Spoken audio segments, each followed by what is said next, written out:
And then we ran into a bit of a problem. There's always an issue when you go to CEX. It wasn't the condition of the disc this time. It was something that I've never encountered before, and I'm a little bit confused by it.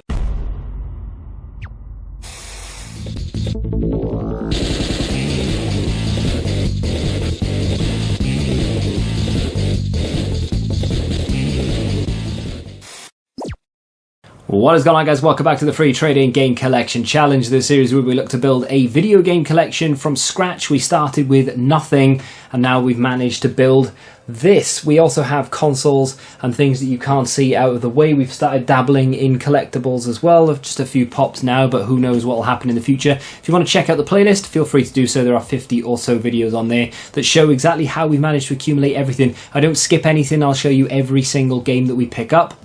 In today's episode, I have a few things to show you. So I've got a few things I've bought in order to trade. We go to CEX, we trade something in, or trade a few things in, I should say. There's a little bit of controversy, as there always is with CEX, and we pick up some new things to go on the shelf, which I'm very happy about. But before we get there, I have to show you what I picked up. So the first thing is going to be a Vinted pickup.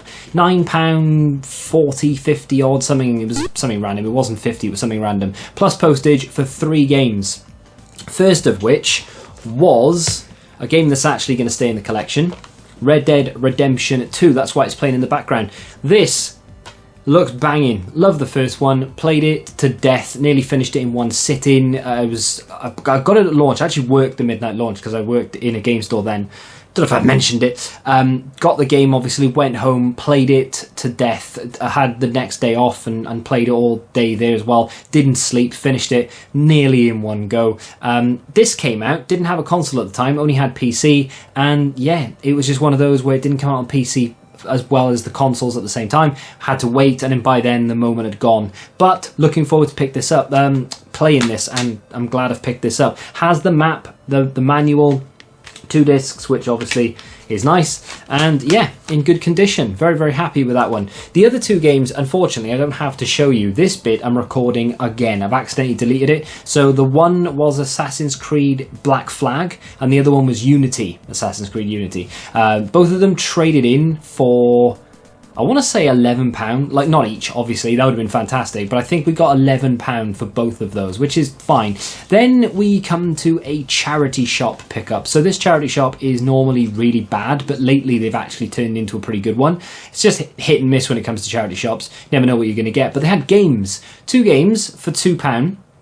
The 2 wrestling games that maybe I've shown, they had stickers of £2 each on them. I left those alone. The other ones, some of them had 25p, some of them had 50p, and the other ones just didn't have any prices on them. So I left the expensive ones on the shelf, took the cheap ones and the ones that didn't have prices to the counter, said how much. She didn't have a clue what was going on and said, I'll do you 4 for £1. Banging. So up first we have Assassin's Creed Brotherhood.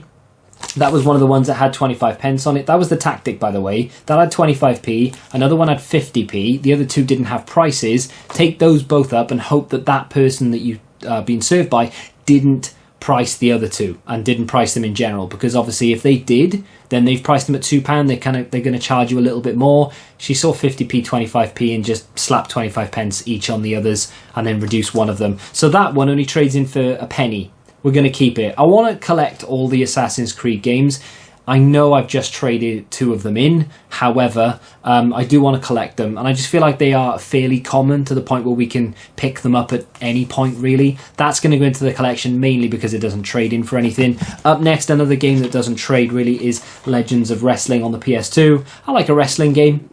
I've played this a little bit here or there. It's okay. It's not as good as the proper fully licensed games, but it's fine. And again, it only trades in for a penny, so we're going to keep it. All complete and in good condition. And then we come to this. Grand Theft Auto 4 had a little bit of a resurgence lately with people obviously claiming that it's better than what we remember, going back and playing it again. All I remember is Roman ringing me to go bowling. That's literally all I can remember from this game. It's GTA. It's going to be enjoyable whichever way you look at it. But that should trade in for £4. Why doesn't it? You'll have to find out a little bit later. But unfortunately, that is going to go into the Insane Games trade pile when we go there, whenever that may be. we should get at least £4 for that, but we'll see how it goes. So, the other game I had to trade was Modern Warfare 3 on the Xbox 360, and again, the footage is gone. That trades in for £1. So we should have £12. Let's dive on into the CEX footage and see what I pick up. Let's take a very quick jaunt around CEX, and specifically the PlayStation 4 section of this CEX. So we had £12 credit, which is quite poor, and the reason for that I will explain when we get back to the game room. I do have £2 credit left over from the last time we were here with credit, which I can't remember when it was, and I can't remember what we traded, but we had £2 left over, so we have £14 to spend. However, not that I'm going to do it in this episode, because I'm not, kind of. I'm not against, look at that, 15, 12, someone's done half a job. I would probably take the slipcover off and just walk up. But then again, you'd want the slipcover, wouldn't you? Maybe just take it off the slipcover and say, oh, it's £12 under there. Anyway, I digress. Trying to con CEX because they've made a mistake. I'm not against walking in with £14 credit, buying a £30 game, using the £14 credit, paying the rest in cash. Why? Well, we do have a cash profit in this series, which is something that we use, on a regular basis, but we only ever use it to buy the cheaper games. Why don't we use it to buy the more expensive games, but we have help from the credit as well? I've not done it before, more than like £1 or £2, and I am going to do it in this episode as well. So we go over £1, we buy a £15 item. That's come down again. It went up. It was up to 15, and now it's down to 12. You can see that they've double stickered it recently, so that's frustrating for me personally, because it's not as good value as it once was, but it might go back up, and knowing that it's a Rockstar game, even though they have oceans of Red Dead 2, I would imagine it would still go up in price over time. I think Resident Evil 2 has come down in price as well. That was £12 there. But yeah, just know that in the future, I'm going to just use the credit that we have and then put money towards it to buy bigger things. This is kind of cool. The Star Wars sort of duo pack, if you will, from, I don't know, are they both N64? I know the Racer is definitely N64, but the other one, is that like PlayStation 2? Original Xbox, I'm getting vibes of. I'm not quite sure. That is a game I want to pick up. Turtles, Mutants in Manhattan. It's not the art style that I'm most fond of by any stretch, but I definitely want to pick up as many Turtles games as possible. That's coming down. It was 22, then it went to 20, it's dropped down to 15. I'm pretty sure it's actually 12 and they forgot to sticker it, but I might be wrong there, or I might be thinking of Xbox. Moving over to this, I have no idea what this is, but it caught my eye, and £15 is kind of on the money with where I want to spend. Unbound, I know nothing about this game, but the artwork caught my eye, and I kind of like the look of it.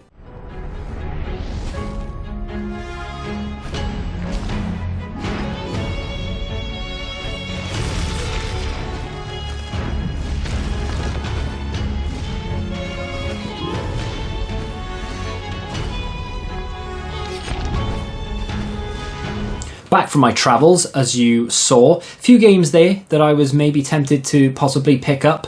I actually bought a lot of stuff on that trip, not just in CEX, but I bought something in a charity shop, I got things in a pawn shop, and I may have popped into another store as well. I'll put them in another video. And then we ran into a bit of a problem. There's always an issue when you go to CEX. It wasn't the condition of the disc this time.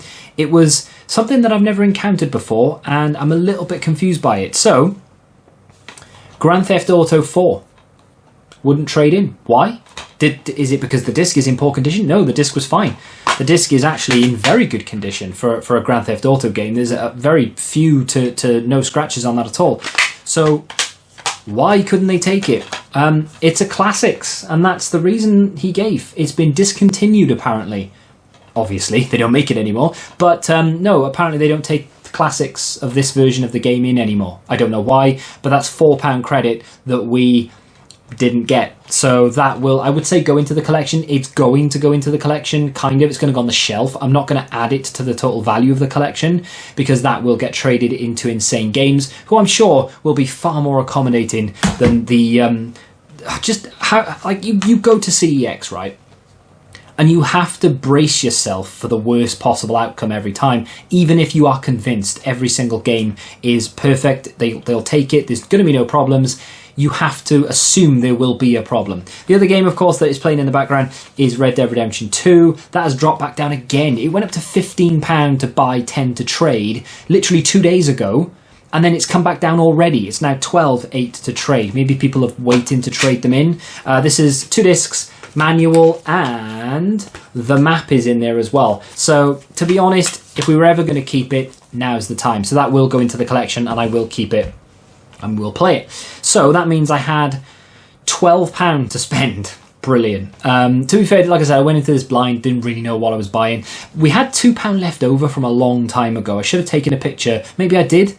If I have, I'll put it on screen. If I haven't put anything on screen, then I've not found the picture. I'm pretty sure I took a picture at some point. We had £2 credit left over from a long time ago. It's been a while since we spent credit in CEX, but it means we had £14 in credit, and I bought one game, and it's a game that we technically already own. I'm pretty sure we own it on the 360. Do we? I feel like I did. Maybe I traded it in. Where's it gone? Maybe it's in the pile to be traded, possibly. Anyway, without any further ado, it is Sleeping Dogs, the definitive edition. I said to you, and I'm going to look now. Is it here? It is. So it's in the pile to trade in. We got this in a charity shop on the 360. There it is.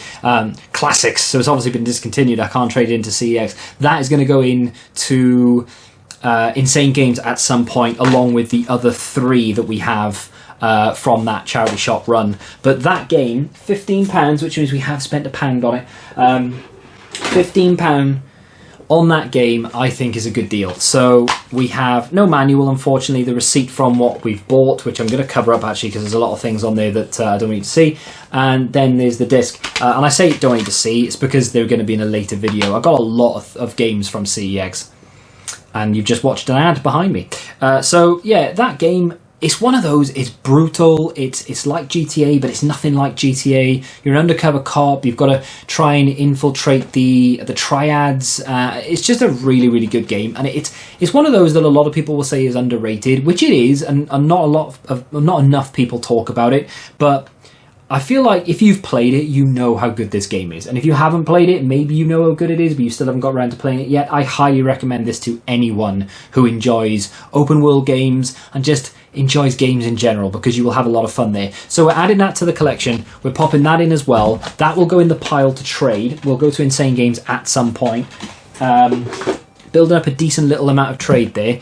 But 2 very good PlayStation 4 games going into the collection, and 2 other, I would say, semi-decent games. They're not anything special, of course, because they are very, very cheap, but that does boost our overall collection value up, I would say, quite considerably. The one thing it does do, unfortunately, though, is deduct from our overall cash balance. Now, in the past, what I would have done here was made sure that I had something to offset the cost in this episode. Not going to really worry about that anymore. I have a few things that I've bought and sold that will get included in an upcoming video or 2 that will offset everything that we've spent today. So we spent whatever it was on the PlayStation 4 games, I forget, but it was on screen view, and we spent £1 on those Xbox 360 games, and that will 100% be offset by what I've bought recently, which I will show you in an upcoming video. But for today, the collection value has gone up. The cash value, unfortunately, has gone down slightly, but don't worry about it. And that's going to do it. If you have enjoyed this episode of the Free Trading Game Collection Challenge, do me a favour and hit the like button. Subscribe to the channel if you're new, of course. And until the next time, goodbye.